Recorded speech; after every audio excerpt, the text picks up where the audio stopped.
Et le mot d'ordre, c'était la mobilisation générale. Cécile Duflot qui a présenté les grands axes de ce projet de loi sur le logement social avec l'objectif 150 000 constructions par an sur le quinquennat. Alors pour y parvenir, l'État va faciliter les ventes de terrains, environ 1000 terrains qui seront cédés aux collectivités territoriales, parfois même gratuitement sous certaines conditions. Ça, c'est pour la partie incitative. Et puis il y a un volet plus coercitif, on va dire, avec des obligations renforcées pour les communes, notamment l'obligation de porter de 20 à 25% le pourcentage de logements sociaux sur le territoire des communes et puis des pénalités financières alourdies multipliées par 5 pour les communes qui seraient récalcitrantes. Voilà, tout ça pour répondre à l'urgence de la question du logement. C'est ce que nous a expliqué tout à l'heure Cécile Duflot.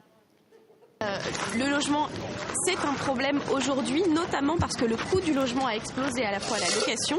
C'est pour ça qu'on y a répondu avec une première étape qui est le décret, mais qui, je le rappelle, fera l'objet d'une deuxième étape avec une loi au printemps.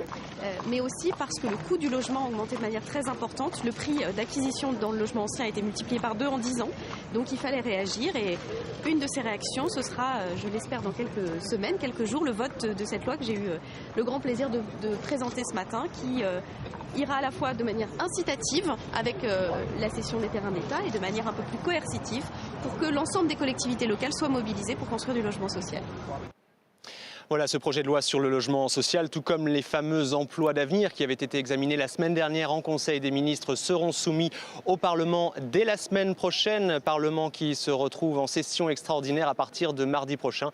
L'objectif pour le gouvernement, c'est de montrer qu'il est bel et bien à l'œuvre et qu'il a compris, entendu les impatiences des Français.